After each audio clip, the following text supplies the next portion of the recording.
Hey everybody. Well, this is a video that I was hoping I wouldn't have to make, but unfortunately, here it is.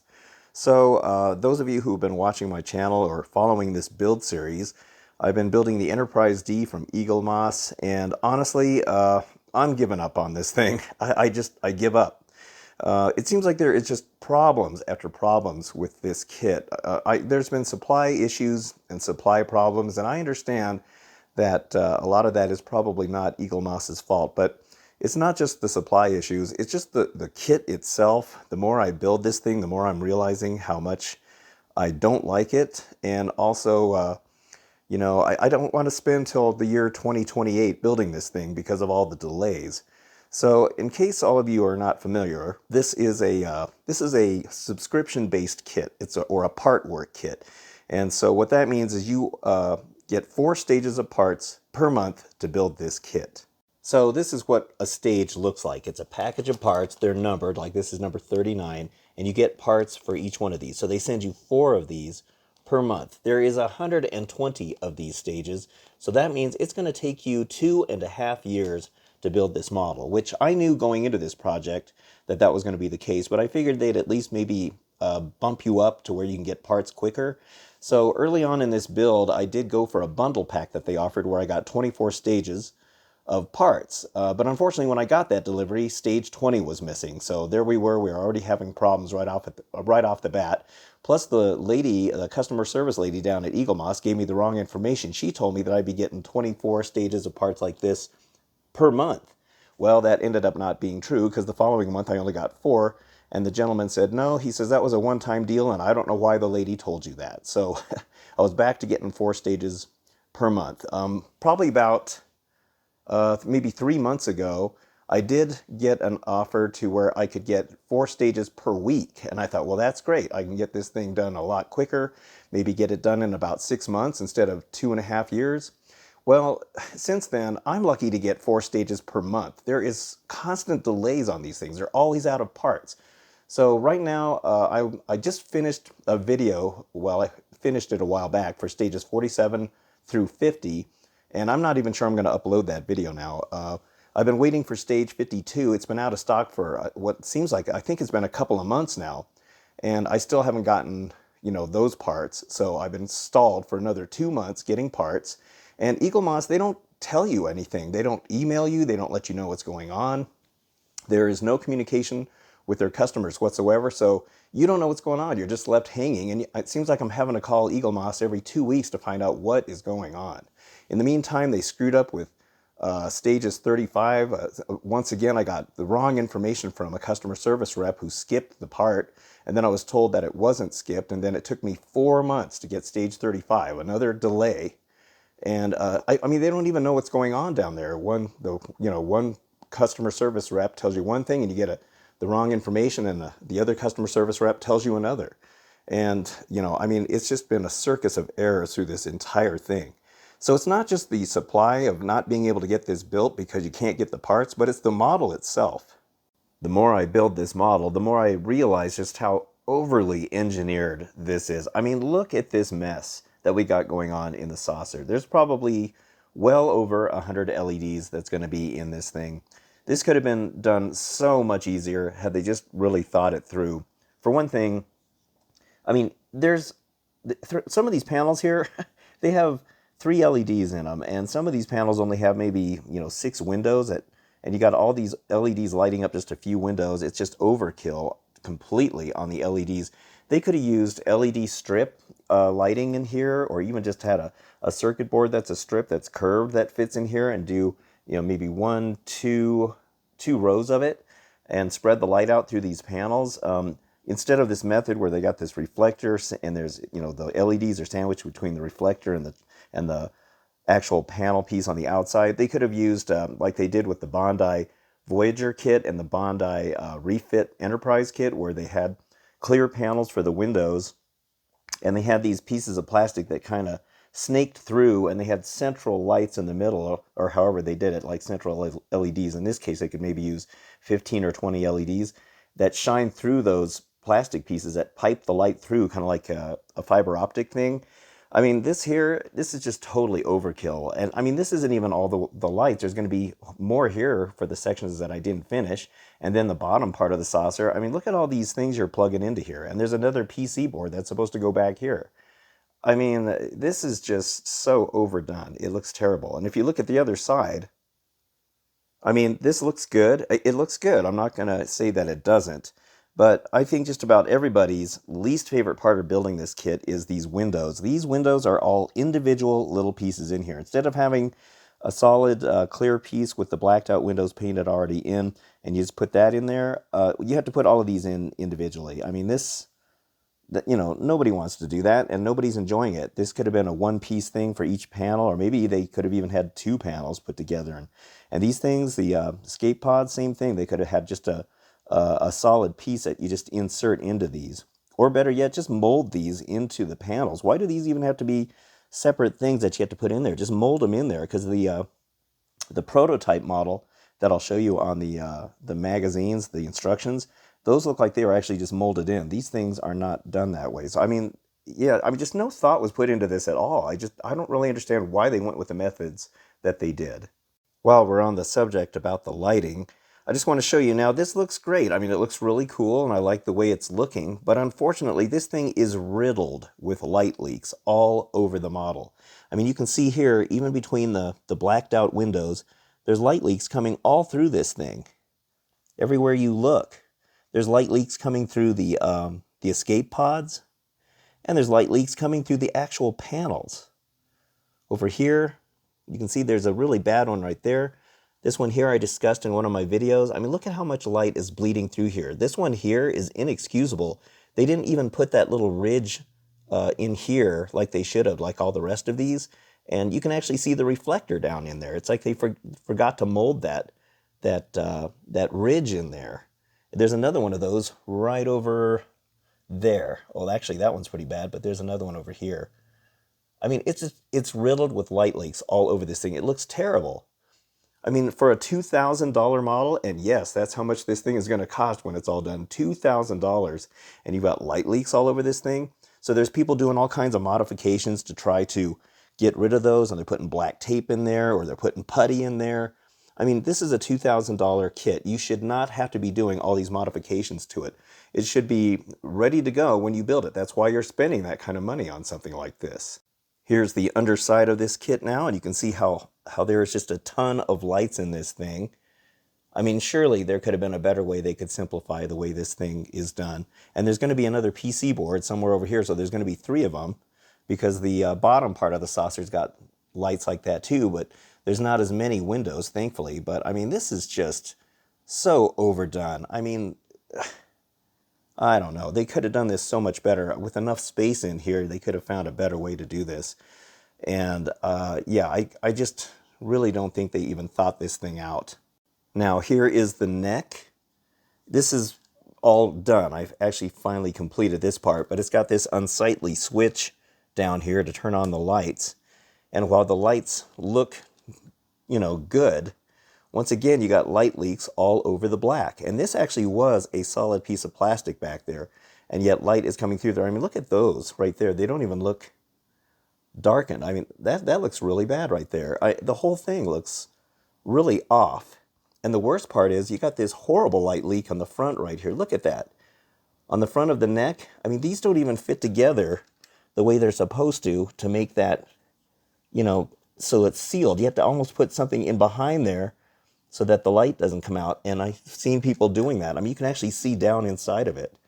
That's another inexcusable mess. Up here, everybody's been having problems with this split right there. Mine's actually not bad, and that's because I've had to do a lot of finagling to get it looking that way. And then I'm still curious on how they're going to make this heavy saucer. This saucer weighs a ton. How are they going to make it attached to this? I'm guessing it's these little things right here, these little attachments. These things are made of like a soft plastic or something. They're not metal. I don't understand how these are going to end up holding on to the saucer on this. I mean, there's nothing else on here that you can see where it's going to have any kind of an attachment. And so I don't know how they're going to do that. Look, there's light leaks here in the shuttle bay doors. You got a horrible light leak here on the side. I mean, this is just, it's lousy. It's just lousy. And this back here, I actually had a mismolded piece on here, and thankfully it doesn't show, but that whole side wasn't even molded properly. So yeah, I mean, and there's people doing all kinds of modifications to this thing, and like I said, $2,000 for this, and you're doing modifications on it, makes no sense at all. Looking at the bridge here, right from the get-go, this is one of the first things that you build. I should have known there was going to be problems with this right off the bat, because one thing that everybody was commenting on is how this lights up, and these are actually supposed to be some kind of a flush vent or something like that, and it's not actually supposed to light up.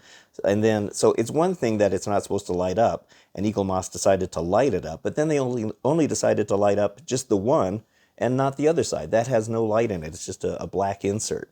Why would you light up one and not the other? So it looks off-center and it looks weird, but that shouldn't even be lit up at all. So once again, they screwed up on that part. So this is where I left off on the nacelle, and I found out that these are going to be powered by button cell batteries. Button cell batteries to power this thing. Those are watch batteries. They were meant to power watches. And so this is probably going to use two batteries, I'm guessing. There's another nacelle that's going to use the same thing. And you're probably going to get about 2 hours of power with those button cells. Because, I mean, you're powering this entire light strip. There's a light right here that shines towards the back. You've got a blinker right here. And then there's another light down here that's a blinker. And then you've also got the light in the front here to light up the buzzard collector. So all that power from 2 button cells, like about 2 hours, 3 hours maybe you'll get of light from before you have to replace those batteries again. I mean, just another poor choice again. It's almost like they rushed this thing to production. There was modifications I had to make on this. These clear pieces in that little corner and here and on both sides here, I had to sand those down to diffuse them, because if you don't diffuse them, you're going to have light shining through here and it looks really bad. It looks like it's got hot spots. I mean, you know, just nothing is done right on this. This piece here, they screwed this up too. When we first got this piece right here, it was a clear copper piece and it was supposed to be yellow.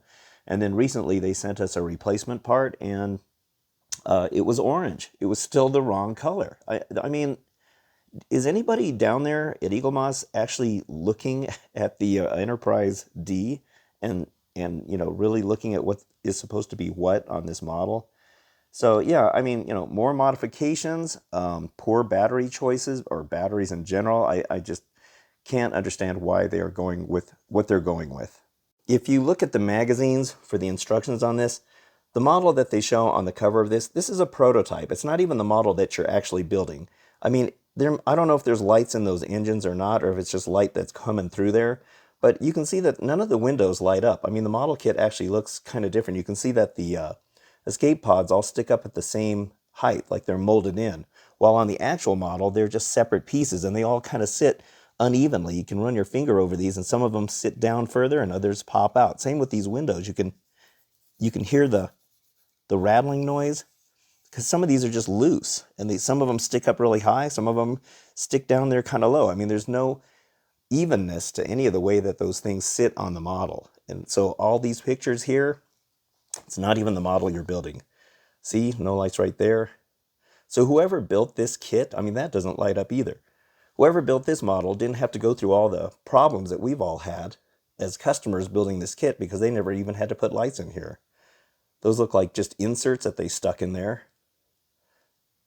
Yeah, I mean, you know, nobody at Eaglemoss even built this kit. They just threw it out there and let the customers have to deal with it and call and offer suggestions or something, but they can't change anything because the model's already in production. So what you're stuck with is pretty much what you're stuck with. I think another thing that a lot of people are not going to be happy about when they build this kit is the entire model is battery powered. You're going to have batteries for this entire thing. I think this model is about 27 or 28 inches long. It's a big model. And with all these lights that are in here and all over this thing, you shouldn't be using batteries to power this thing. This should be, you plug it into the wall, turn on a main switch, and all the lights come on. There is 4 AA batteries inside this thing, or maybe it's AAAs. There's probably going to be 4 to operate this saucer, I'm guessing. And then the secondary hole, which I haven't even started yet, is probably going to have it anywhere between 2 and 4 batteries just to power that, I'm sure. And then it's probably going to take about 2 button cells per nacelle for that. So we're talking 4, 8, possibly 12 for the secondary hole, and 2 more for these. So 12, 13, 14, 15, 16, because there's going to be another one of these.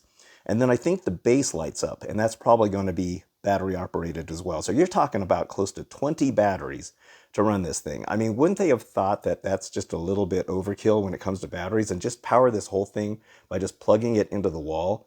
And then when it comes time to change the batteries for this thing, the battery compartment is in here. This is a magnetic piece. So you're going to have to remove the saucer in order to change the batteries in this. And I'm sure that's not going to be an easy thing to do, because if it's going to be held on by these things, you're going to probably have to turn the whole model upside down to make these pop out and then plug into the back in here somehow, I'm assuming, because there's no other way that it looks like that's going to attach.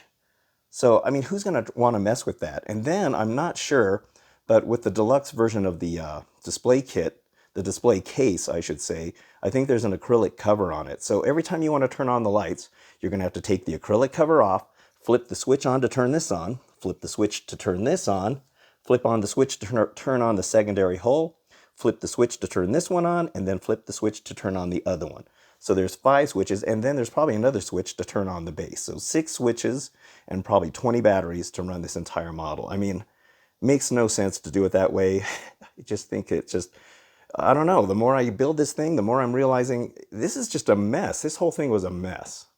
The most frustrating thing about this whole kit is that it took me till I was $600 into this model before I realized that there's all these issues and that I don't even want to build it at this point. It's $600 pretty much thrown away and lost, because, I mean, what am I going to do with this stuff? I could probably sell it on eBay, or maybe use the lights for some other projects or something. But, you know, I mean, it's a $2,000 model kit. I figure if I stop now, at least I'll save myself $1,400 and not buy this stuff. You know, in the meantime, Eaglemoss is offering us these things like, oh, you can get 2 shuttles, a special deal for $60. And, oh, we're also offering, you know, these other things, you know, that along the way. Well, instead of concentrating on that, why don't you concentrate on getting these parts to us? And here in the United States, we are really getting screwed. I mean, because I've seen people that are in the UK and they're up to stages 62 or whatever, and we're still lingering down here at stage 50 just trying to get parts. I mean, we're so behind on this kit, it's pathetic. And it's really frustrating. You know, I mean, the rate we're going, honestly, it's going to take like 3 or 4 years to get this thing built. And I don't even want to work on it now at this point. And because of all these delays, it's given me time to think about all of this stuff, and it's now made me not want to ever do this. I don't know if this is Eaglemoss's first go at a part work kit or a subscription-based kit. Maybe you guys know for sure, but if this is their first go around, they really dropped the ball. I mean, they really dropped the ball on this kit. I mean, this could have been a really nice model. And I think if you don't have the lights on and see all the light bleeds, it would look, you know, pretty decent just for the way it looks. Because I think the paint job and everything looks good. But yeah, I mean, you turn on the lights and you start seeing all these light bleeds and everything, and people having to do all these modifications on it. It just seems like it just makes no sense at all. And I sure don't agree with all the batteries that are needed to power this thing up. I mean, that was really stupid. They really should have made this, you know, wall powered. Just plug it into the wall. But yeah, anyway, at this point, you know, I'm sorry to go on this rant, but I just wanted to explain why I'm not going to be doing the build series for this model kit anymore, because I can't do it. I'm just not going to spend another $1,400 on this thing and just have all these problems and flaws and everything else that's been going on with this. So if you guys are still out there building this thing, more power to you, and I hope that it turns out good for you. If you were thinking about building this model kit, especially here in the US, really, really give it some thought. Really decide if you really want to put up with all the garbage that you're going to have to put up with in getting the parts, but then also once you get the model built, realizing how many flaws this thing has. I mean, it's just a mess. It really is. I just really think they should have thought it through much more before they just quickly got it out to the market. It just wasn't ready for prime time. Let's face it. Anyway, so that's it. I just wanted to explain why you're not going to be seeing any more enterprise build videos, and that's why I can't do it anymore. Just don't want to do it anymore. All right, well, thank you so much for watching, and I'll still be doing my other videos. I'm still building the R2-D2, and, you know, one more thing with that. The R2-D2 is done by Fanhome, which is also another company that is out of the US, and they are having no problems at all getting the parts. I'm getting the parts just like I'm supposed to for R2-D2. So what's Eaglemoss's problem? Why can't they get their act together? So, you know, I'm done with it. But all right, well, That's it. Thank you so much for watching. I very much appreciate it. I'll see you on the next video, and have a good one.